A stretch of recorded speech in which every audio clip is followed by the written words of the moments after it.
wife was known as the goddess of pure love. In the 3 years we were married, she only allowed hugs, kisses, and sleeping in each other's arms. She always said that true love meant resisting temptation, which tested my sincerity. But then, at my birthday party, everything changed. She was pressed against the sink by her foster brother. Gasping for breath, she whispered, "Don't worry, brother.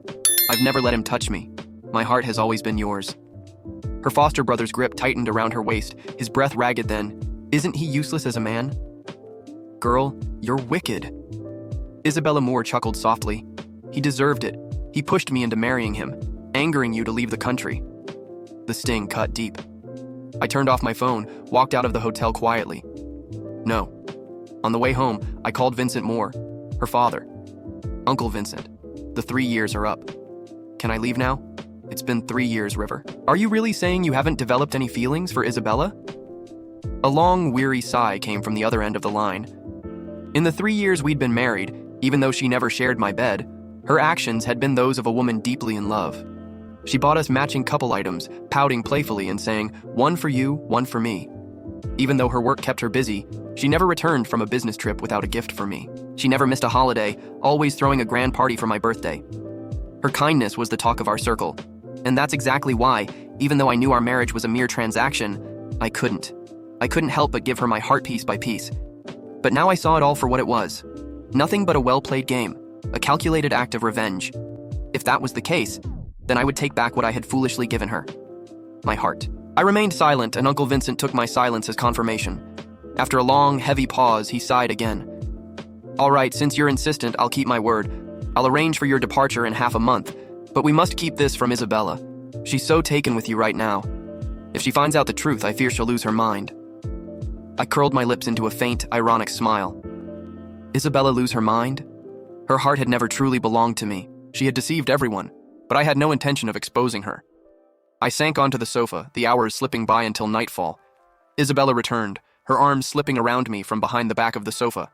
Her voice was soft and playful, like a kitten coaxing affection.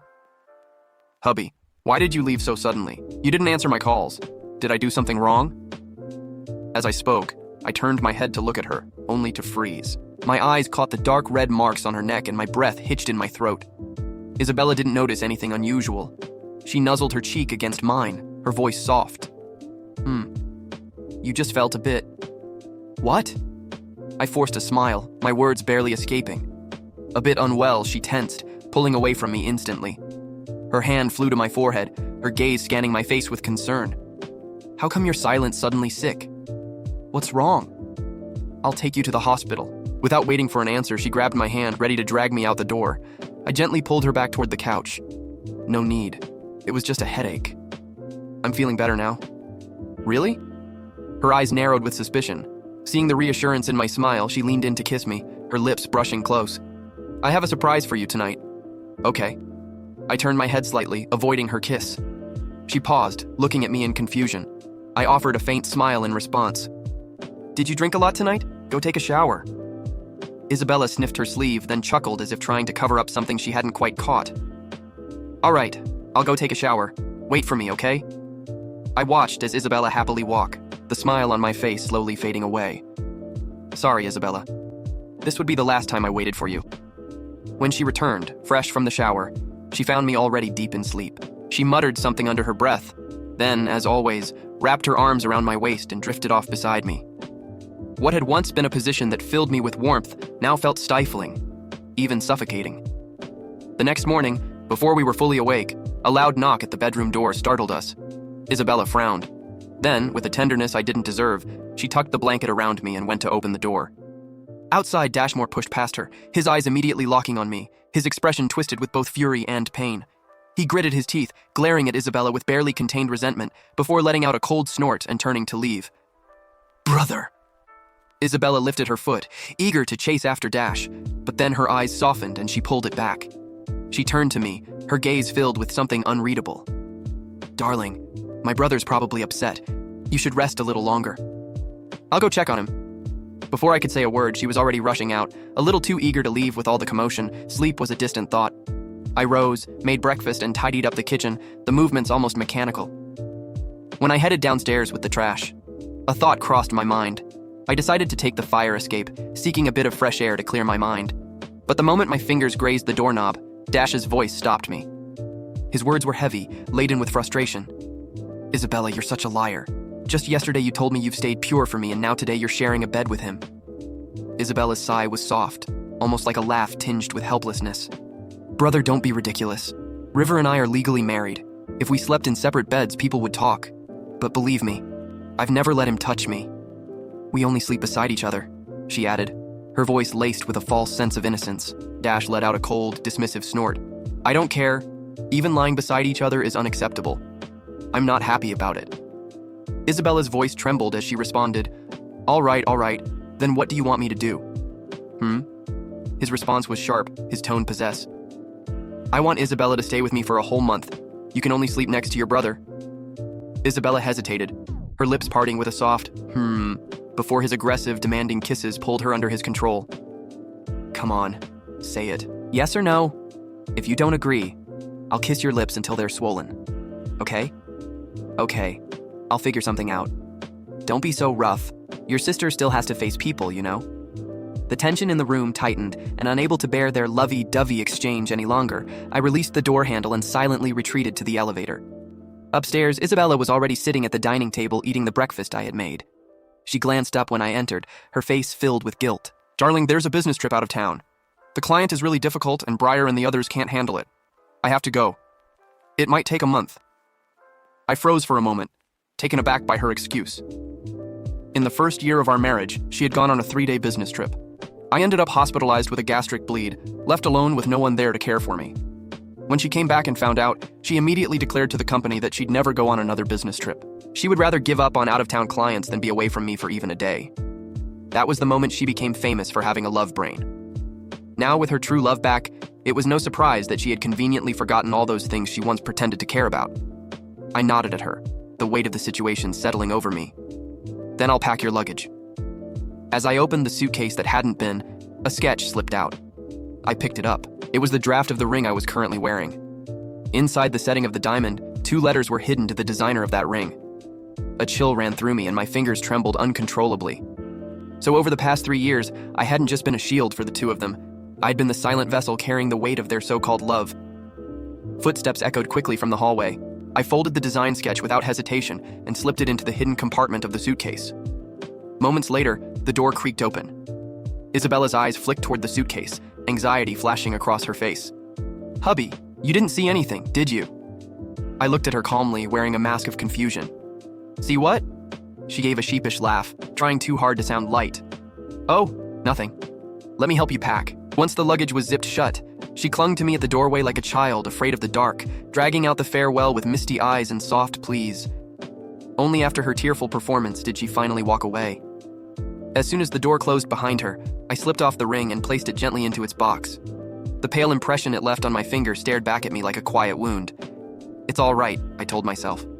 All scars fade with time, some slower than others. Not long after Isabella left, her mother showed up unannounced. The moment she spoke, her words knocked the brain river. Are you suddenly planning to leave because of I couldn't bring myself to say yes, but I didn't have it in me to say no either? My silence seemed to weigh heavier than any words could. Her sigh, long and weary, sounded even more burdened than Vincent's had ever been. To be honest, she began softly, we owe you an apology. She looked away, her voice laced with guilt. 3 years ago, her father and I started noticing how close Isabella and Dash had become. It is too close. Closer than siblings should be. So we thought maybe if someone else came into the picture, it'd shift things back to where they should have been. She paused for a breath, as though the memory itself drained her. They're not blood-related, but they grew up under the same roof. And if we'd allowed those feel fester, forget the Moore family's name, the rumors alone would have destroyed them. They were too young to understand what love really means. That's why we pushed you to marry Isabella. Even when Dash ran off in anger, we let him go. We thought it was the only way to help them. Let go of those feelings. She looked at me then, eyes rimmed with regret. These past 3 years, watching you and Isabella, seeing how you treated her like she was your whole world, we really believed we'd made the right choice. But now Dash is back, and it's like everything we tried to bury is clawing its way up again. As she spoke, she reached out and gently took my hand. Her palm was warm and steady, as if trying to comfort both of us. River, you claim you never had feelings for Isabella. That might fool her father, but it doesn't fool me. The way you look at her. Those eyes don't lie. Her thumb brushed over the back of my hand, and her voice dropped to something more tender. I honestly believe Isabella has feelings for you too. If she didn't, would she have treated you the way she did these past 3 years? Always shielding you, always thinking of you first? That kind of devotion doesn't come from nothing. Just then, my phone buzzed twice, cutting through the stillness like a stone tossed into calm water. I glanced at the screen. A message from Isabella lit it up like a flame that refused to die. "Hubby, have you eaten? I miss you so much. Do you miss me?" Samantha's eyes sparkled as she caught a glimpse. Her smile widened. "See? Didn't I tell you? She does care for you more than you think." Before her voice even faded into silence, a notification lit up. It was a social media post, an update from Dash's alternate account. Damn weather. I finally got to take my beloved sister to see the cherry blossoms. What happened? The sky tricks them into blooming early, only for them to fall within 3 days. We missed it completely. So heartbroken. The photo attached stung more than the words. 2 hands intertwined beneath a rain-kissed cherry blossom tree, its petals already scattered like broken promises. Samantha's face darkened the moment she saw it. Her eyes locked onto the screen and froze on the delicate watch and wedding ring wrapped around Isabella's wrist. This wicked girl. I didn't speak. What was the point? Scenes like these had become a routine, repeated enough to numb me. She let out a sigh that carried the weight of too many regrets. "River, if you truly want to leave, I won't stand in your way. But at least give Isabella and yourself one last chance." The birthdays used to mean very little to me until I married Isabella Moore. She turned every minor occasion into a grand gesture, complete with decorations, themed desserts, and carefully arranged guest lists that made me feel like the center of some quiet universe she had crafted just for me. So when I walked into that hotel suite decorated in soft gold and candlelight, I didn't think for a moment that the night would end with the brutal unraveling of the only love I had ever known. Instead, I smiled at the sight of the long table filled with familiar faces, the 3-tier cake shaped like the book cover of my favorite novel, and Isabella standing at the far end of the room in a pale silk dress that shimmered under the light. Her eyes met mine, and she smiled that signature smile, the one that always seemed too full of secrets to be pure, but had somehow never scared me before. For 3 years, she had loved me in a way I didn't understand but grew to accept. No sex, no real intimacy beyond gentle touches, kisses on the cheek, and the warmth of sleeping in the same bed like children pretending to be adults. She told me once that love was restraint, that resisting desire was the highest form of sincerity, and even though I had my doubts, I believed her. Or maybe I just wanted to believe her badly enough that I mistook her rules for love itself. But on my birthday, that illusion shattered. I was searching for her after being pulled into too many conversations. I hadn't seen her in a while, and a guest mentioned she'd gone to the kitchen. I followed quietly, not thinking much of it, just hoping to find her so we could have a quiet moment amid the chaos. But when I turned the corner, the sound stopped me before the sight did. Gasping, ragged breathing, and a low male voice that sent an immediate chill down my spine. Then I saw them. Isabella pressed against the edge of the kitchen counter, her dress hiked slightly, her face tilted up toward her foster brother Dashmore. Dash. His hand was on her waist, his breath heavy, his lips brushing her neck. "Don't worry, brother," she whispered, her voice trembling but not with fear. "I've never let him touch me. My heart has always been yours." Dash's grip tightened, his voice rough and full of scorn. "Then isn't he useless as a man? Girl, you're wicked." And Isabella, my wife, the goddess of restraint, the woman who told me physical desire was a corruption of love, chuckled softly and said, "He deserved it. He pushed me into marrying him. You left the country in anger, remember? This was your revenge too." I don't remember breathing. I don't remember moving. I only remember turning around quietly, the air in my lungs turning sharp like glass shards. I didn't cause a scene. I didn't scream. I didn't confront them. I simply walked back into the hallway, past the waiters, past the laughing guests, through the front doors of the hotel, and into the night where the cold air didn't even sting. My phone buzzed in my pocket with messages I didn't check. I hailed a taxi, told the driver to keep going until I said stop. Somewhere in the dark, I called Vincent Moore, her father. The man who had arranged this marriage 3 years ago with calm business logic and a generous contract. "Uncle Vincent," I said, my voice flat. "The 3 years are up. Can I leave now?" There was silence on the other end, then a long sigh. "River, are you really saying you haven't developed any feelings for Isabella?" The weight in my chest twisted. I said nothing, but he knew. He sighed again, older this time, tired. "She never let you in, did she? But she loved you in her own way. The matching cups, the constant gifts, the parties. She was never like that before you. I still said nothing. It wasn't because I didn't feel. It was because I felt everything. Every laugh, every kiss on the forehead, every small moment of fake sweetness crashed down around me with the sound of her breathy gasps in the kitchen. "All right," he said. "You've fulfilled your part. I'll arrange your departure in half a month. But you must keep this from Isabella. She's very taken with you. If she finds out the truth, I fear she'll lose her mind." I curled my lips into a faint smile that didn't reach my eyes. Isabella? Lose her mind? She had manipulated every piece on the board like a grandmaster, and I was the pawn. But I nodded to myself. "Of course," I said. "I won't tell her." When I arrived home, hours had passed. I sat in the dark until I heard the key turn in the lock. Isabella's soft, playful voice broke the silence as she slipped her arms around me from behind the sofa. "Hubby, why did you leave so suddenly?" she whispered, nuzzling her cheek against mine.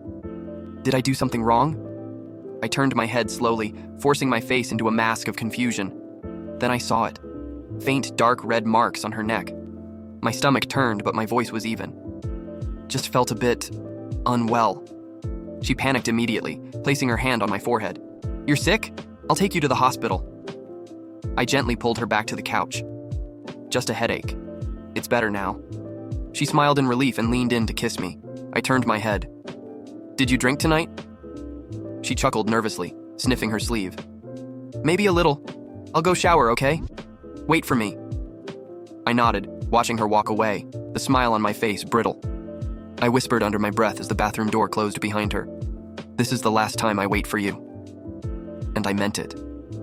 From the moment Isabella returned from the shower that night, her hair damp and fragrant with the same lavender scent I used to associate with safety, I knew I had crossed into a new phase of my life, one where every smile I offered her was a lie, every touch a performance, every word a thread in a mask I was now forced to wear for the next 15 days, because I had promised her father that I wouldn't tell her I knew, that I wouldn't confront her, that I'd leave clean, leave quietly, and... As I lay beside her that night while she wrapped her arms around my waist like she always did, whispering soft things against my back about how she missed me at the party and how she had a surprise planned for our weekend getaway, all I could think about was how quickly human warmth becomes suffocating when you realize it never belonged to you in the first place.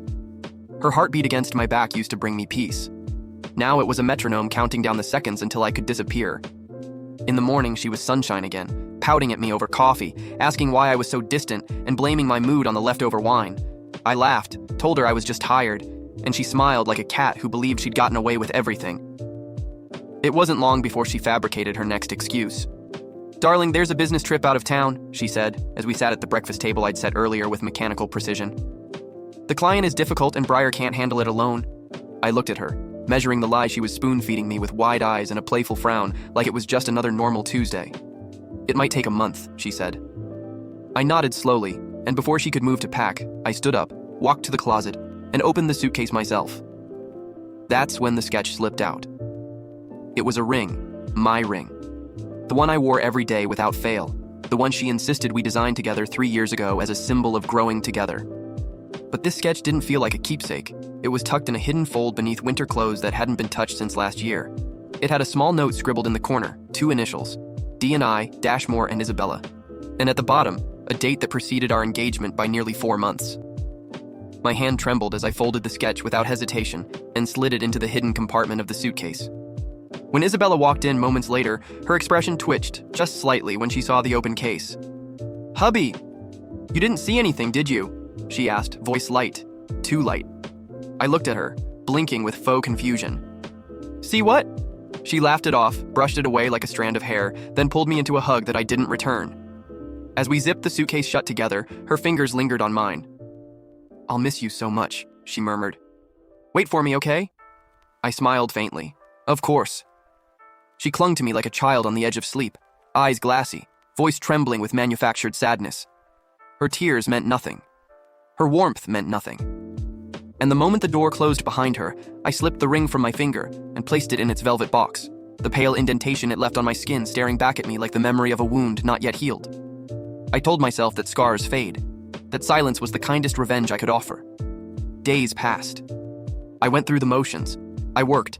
I exercised. I cooked exactly 2 servings of breakfast every morning, only to throw one in the trash. I answered her calls with calmness, I responded to her texts with exclamation marks and emojis. She told me she missed me. I told her to focus on work. She sent me photos of hotel lobbies and room service. I sent her videos of our dog napping on the couch. I pretended. That was my new profession. Pretending to be a husband. Pretending to be in love. Pretending I hadn't heard her tell Dash, "You know I've never let him touch me." I memorized that line. It played in my head when I brushed my teeth, when I folded her nightgown, when I washed the dishes she used the morning she left. I watched it loop behind my eyes like a film I couldn't escape. Sometimes I stood outside our building late at night, just breathing, counting down the days until the half month was up. 10, 9, 8. Each day heavier than the last. And yet, I said nothing. Because I had promised. Because if Isabella's parents could arrange my entrance into this farce, the least I could do was control my own exit. I wanted her to think she won, that I had swallowed it all, that I had never found the sketch, never heard the fire escape conversation, never stopped wearing the ring she placed on my finger with trembling hands and cold eyes. I wanted her to think I was still that man, the man who adored her, the man who waited, and the more I let her believe it, the more distant I felt from who I had once been. The mask was molding into my face now. Every lie she told became one I had to hold in my hands, polish, and place back in its spot like a collector tending to someone else's broken dreams. I didn't hate her. Not exactly. Hate requires too much energy. I felt something quieter, something colder, like closing the lid on a music box you know by heart, just to stop the melody from haunting you. I didn't want to hear it anymore. I just wanted silence. 15 days. That's all I had to endure. And then I would leave the stage of her beautifully orchestrated tragedy. No applause, no goodbye. Just a man who finally learned that even the most beautiful lies sound hollow when whispered in a voice you once loved. And I wasn't planning to hear them, at least not that day, not in that way. But pain, I've come to learn, has a way of guiding you straight into the scenes you aren't supposed to survive. And it happened so simply, I might have laughed if it hadn't been so devastating. I was on my way downstairs with the trash, the morning air unusually crisp, and decided to take the fire escape for no other reason than to breathe a little deeper, to step outside the suffocating routine I had built around, pretending everything was still intact. But as soon as I reached for the handle, I heard Dash's voice, low, frustrated, unmistakably his, and I froze. Not because I was afraid of being caught, but because something in me already knew what was coming. "Isabella," he said, his tone tight, "you're such a liar." Her sigh followed, light and breathy, the kind of exhale that meant she was about to explain something that didn't need explaining to anyone but herself. "Just yesterday," he said again, his words more brittle, "you told me you've stayed pure for me, and now today you're sharing a bed with him?" My stomach clenched, even though I had already lived this moment in my head a dozen times. Her voice came next, soft and laced with that sickly sweet innocence she had perfected. "Brother, don't be ridiculous. River and I are legally married. If we slept in separate beds, people would talk." A pause. Then, as if reassuring a child, "But believe me, I've never let him touch me. We only sleep beside each other." The lie echoed through the hallway like glass breaking slowly, each word a shard I couldn't look away from. Dash snorted, cold and mocking. "I don't care. Even lying beside each other is unacceptable. I'm not happy about it." Isabella's voice trembled, but not with guilt, only with the drama she knew Dash would respond to. All right, she said, trying to soothe him. "Then what do you want me to do, His voice darkened, sharp and possessive. "I want Isabella to stay with me for a whole month. You can only sleep next to your brother." The silence that followed was longer than I could bear. My fingers twitched against the doorknob. I should have left. I should have walked away. But I couldn't. Her reply came, half laughter, half sigh. Okay, I'll figure something out. Don't be so rough. Your sister still has to face people, you know. I didn't need to hear more." My hand dropped from the doorknob, and I retreated to the elevator in silence, the air around me suddenly colder than the concrete beneath my feet. By the time I reached the apartment again, she was already at the dining table, hair freshly brushed, cheeks glowing like she'd just returned from a morning walk. She looked up, saw me, and smiled with a flicker of hesitation behind her eyes. "Darling," she said, "there's a business trip out of town. The client's really difficult and Briar can't handle it." Her voice was steady, practiced. "I have to go. It might take a month." The same lie she had just rehearsed for Dash. I didn't say a word. I nodded slowly, my face a mask carved from all the pieces I used to call love. "Then I'll pack your luggage," I said. It was an absurd moment, offering to prepare the suitcase for the woman who had just promised to share a bed with another man, her brother in name only, but her lover in every other unspoken sense. As I moved through the motions, folding her clothes, arranging her travel kit, I felt like an actor in a play that had no audience, only ghosts watching from the wings. She tried to smile, tried to joke, even tried to feed me a piece of fruit like she used to in the early days of our marriage. I played along, my movements smooth, my voice warm, but inside I was watching the memory of her hand being pulled by Dash under a cherry blossom tree, the way she giggled when he whispered possessive filth into her ear. After the suitcase was zipped shut, she clung to me like she always did, arms wrapped tightly around my torso, forehead against my chest, pretending we were still in love. "Wait for me," she whispered. "I'll miss you every night." I kissed the top of her head, not because I wanted to, but because it felt like the final step in burying something that had already died. "Of course," I said. When the door finally closed behind her, I stood in the hallway for a long time, staring at the lock. Then I turned, walked to our bedroom, and sat on the edge of the bed where she used to pull me close like a prize she didn't want but refused to give away. I opened the nightstand drawer and stared at the ring box still resting inside. I didn't touch it. I didn't need to. I already knew it didn't belong to me. That ring was designed for someone else's love story, and I had just been the unfortunate placeholder in its script. And yet, despite everything, I didn't cry. I didn't rage. I simply folded my hands in my lap and began counting the days again. 7, 6, 5. The glass had shattered, and I was done pretending not to feel the cuts. Oh! It had only been a day or two since Isabella left for her so-called business trip, and the apartment had never felt quieter. The kind of quiet that doesn't soothe but lingers like fog, dense and heavy, as if every room remembers the lies whispered between its walls. And I thought I was finally settling into that silence, learning how to breathe without her perfume staining the air, when the doorbell rang, and I opened it to find Samantha Moore standing on the threshold, wearing the kind of expression you'd expect from someone who knew they were about to say something that could never be taken back. She stepped inside without asking, her eyes scanning the living room like it was a museum of her daughter's sins, then turned to me with a face carved from equal parts guilt and resignation. "River," she said gently, "I assume you're planning to leave." I didn't answer, but I didn't need to.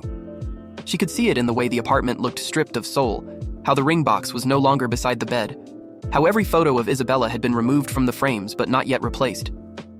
She sighed, long and slow, and took a seat on the couch we used to sit on together during holidays, pretending everything was fine. 3 years ago, she began, her father and I noticed something we couldn't ignore.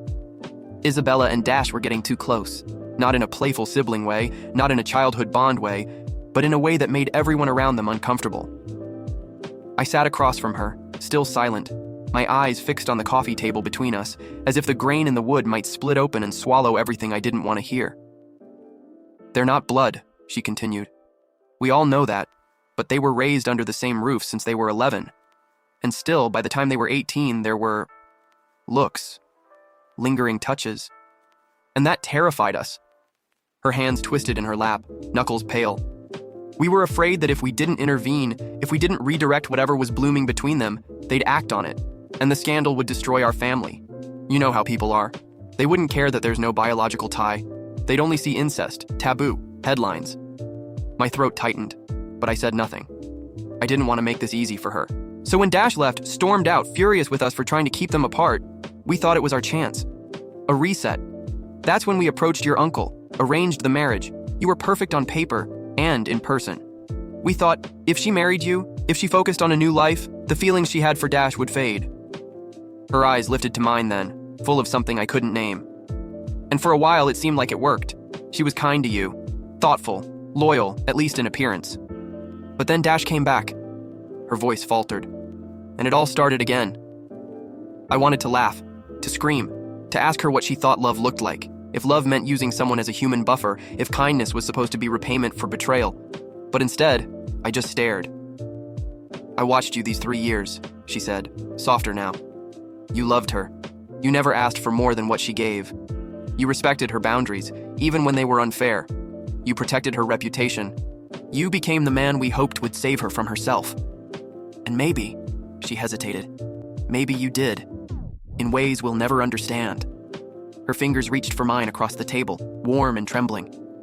"River, you keep saying you never loved her, that this was just an arrangement. But I see the way you looked at her when you thought no one was watching. And I see the way she looked at you. That wasn't performance. That was something else." I pulled my hand back, gently but decisively, and in that moment my phone buzzed. I looked down, already knowing what I would see. A message from Isabella. "Hubby, have you eaten? I miss you so much. Do you miss me?" Samantha leaned in to glimpse the screen and her face brightened. "See? Didn't I tell you? She cares more than you think." But before her words could even fade into the air, another notification popped up. A social media post. One of Dash's burner accounts. Damn weather. I finally got to take my beloved sister to see the cherry blossoms. What happened? The sky tricks them into blooming early, only for them to fall within 3 days. We missed it completely. So heartbroken. Attached to the post was a photo. 2 hands intertwined beneath a rain-soaked cherry blossom tree, petals scattered like broken promises around their feet. One hand wore my wedding ring. Isabella's wrist glinted with the watch I had given her on our anniversary. Samantha's smile collapsed as she took in the image. Her face twisted, part horror, part rage, part a deep, exhausted kind of heartbreak only mothers understand. "This wicked girl," she muttered, eyes burning into the screen. But I didn't respond. What was the point? These scenes weren't new to me. I had lived them in quiet, behind the veil of her affection, behind the masquerade of husband and wife. "River," she said after a long silence, "if you truly want to leave, I won't stop you. But before you do, before you walk away and throw her out of your life forever, just give yourself, both of you, one last moment of honesty. Ask her, not for an apology, but for the truth." She stood then, her hand brushing my shoulder with a touch that felt like both an apology and a goodbye. "And when you do, listen carefully. Not to what she says, but to what she doesn't." Then she walked out, the door clicking shut behind her, and I was alone again. The image of those hands beneath the cherry blossom still burning behind my eyes like a scar that would never quite heal. The final stretch was always supposed to be the easiest. Just a few more days, a handful of mornings pretending not to miss what never belonged to me, and I'd be gone, free, a ghost slipping through the cracks of a life that had never truly been mine. But the closer I got to the end, the heavier each moment became. Like every breath I took inside that apartment carried the weight of 3 years of silence, 3 years of touchless affection and quiet betrayal. And just when I thought I had mastered the art of detachment, Isabella returned early from her so-called business trip. The door unlocking on a Tuesday afternoon, her suitcase wheeling behind her, her voice bright and airy, as if we hadn't been living 2 entirely different lives stitched together by ritual and obligation. "Surprise!" she said, stepping inside like she was still the same woman who had once draped fairy lights around the living room for my birthday and kissed my cheek like that was all the intimacy we'd ever need. "The client canceled. Isn't that great? I get to come home to you early." I stood by the window, coffee in hand, and forced a smile I didn't feel. "That's wonderful," I said. And she rushed over, wrapped her arms around my waist, buried her face in my chest like I was her shelter from the world. She smelled like rain and perfume I didn't recognize. I didn't ask questions. I didn't have to. We had both perfected our roles. She made dinner that night, humming as she moved around the kitchen, pausing occasionally to glance at me with what she probably thought was affection, but to me looked like muscle memory. A ghost of love rather than love itself. She talked about meaningless things. The hotel, the rude client, the weather. She never mentioned cherry blossoms. She never mentioned Dash. She never once asked me what I'd been doing while she was gone. And I realized in that moment that she didn't care, not because she was heartless, but because she believed I would never leave. I was her constant, her shadow, her safe place, her punishment. That night, when she leaned in to kiss me goodnight, I turned my head ever so slightly, letting her lips land on my cheek instead of my mouth. She paused, blinked, then laughed softly. "You're still mad I left, aren't you?" she whispered, curling into me like a vine around a dying tree. I didn't answer. I let her hold me. I let her fall asleep first. Then I slipped out of bed and sat in the living room until the sun rose, writing a letter I didn't know if I'd ever give her. In it, I said everything I'd never had the courage to say. I told her about the night I saw her with Dash in the hotel. I told her about the fire escape, the ring sketch, the cherry blossom photo. I told her I knew and had known, and had chosen silence not out of weakness, but out of mercy. I told her she didn't break my heart. I did, piece by piece, every time I forgave what I wasn't supposed to. I sealed the letter, slid it into the drawer beside her side of the bed, and returned to sleep before she could wake. The next morning, she was already in the kitchen, humming again. "I thought I'd make breakfast today," she said with a wink. "You always do it. It's my turn." I nodded, sat at the table, watched her move like we were still playing house. She asked if I wanted juice or coffee. I said water. She asked if I was feeling okay. I said I was. And as she placed a plate in front of me and leaned down to kiss my temple, I caught a glimpse of her phone screen lighting up on the counter. Dash's name glowing like a wound that refused to close. She didn't see me look.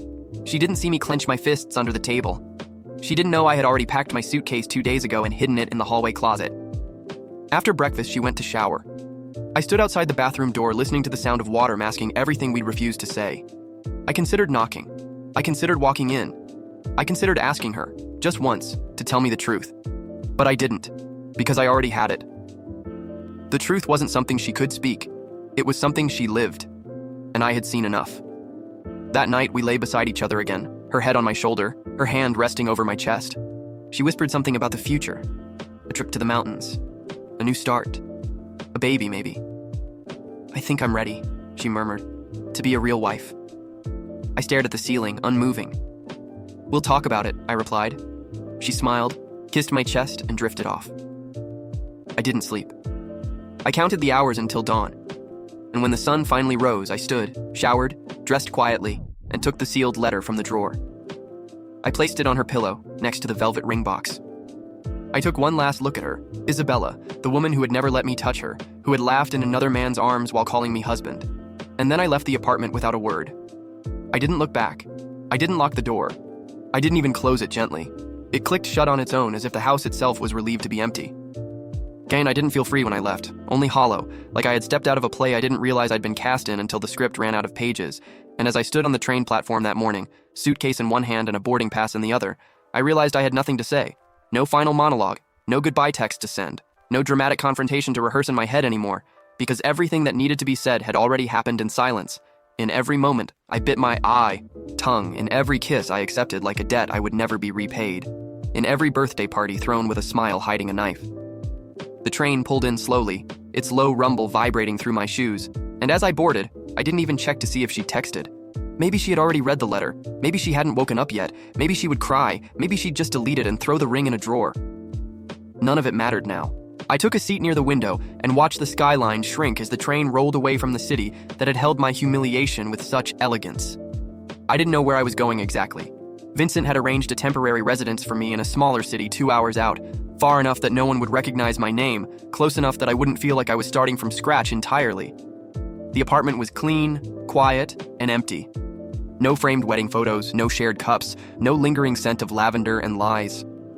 I spent the first few days unpacking slowly, organizing things not because I needed to, but because it gave my hands something to do while my mind caught up to the new rhythm of being no one's husband, no one's son-in-law, no one's placeholder. My phone remained on silent. I deleted her number, blocked Dash's accounts, cleared every old message thread. I removed every trace of the last 3 years except one, the ring sketch. I kept it folded inside a book I never finished reading. I didn't know why. Maybe I needed the proof that I hadn't imagined it all. Maybe I just wanted to hold on to the ugliest part of it so I wouldn't forget what it taught me. Life slowed. I cooked for one, slept alone, worked remote jobs in the afternoon, and took long walks at night where no one knew my name.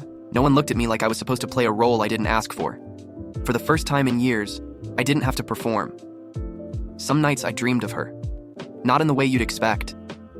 I didn't dream of the betrayal or the ring or the words she whispered to Dash. I dreamed of the small moments, the way she used to hum when she cooked, the way her eyes crinkled when she laughed at something genuinely stupid I said. And I'd wake up with that familiar ache in my chest, not because I missed her, but because I missed who I had to become to survive her. That man, the one who smiled through uncertainty, who waited patiently for affection, who took half love and called it devotion, he was gone now. And in his place stood someone quieter, colder, but stronger. A month passed, then 2. I started seeing the world through different eyes. The cafes weren't reminders of where we used to go. The flowers didn't remind me of her perfume. I stopped associating everything with her shadow. I was reclaiming color, sound, time. One afternoon, I received a package forwarded from my old address. No sender name. Inside was a familiar envelope, hand-drawn. I unfolded it carefully. It was the ring design sketch, except this version had been redrawn. The initials D and I were gone. In their place, a single word was written beneath the setting. Sorry. No explanation, no name. Just that. And yet, it told me everything. She had read the letter. She had understood. And she was still trying to rewrite the ending in her own way. But I didn't respond. I didn't send it back. I didn't keep it out. I slipped it into a drawer and closed it quietly. Because some things don't need answers. Some stories don't need redemption. and not all confessions deserve closure. In time, I stopped wondering what she was doing. If she stayed with Dash, if she remarried, if she ever told anyone what happened, none of that belonged to me anymore. What did belong to me was the quiet strength I had earned, not from leaving, but from staying long enough to know when it was time to go. I wasn't proud of everything, I wasn't healed, but I was free. And that, I finally understood, was enough.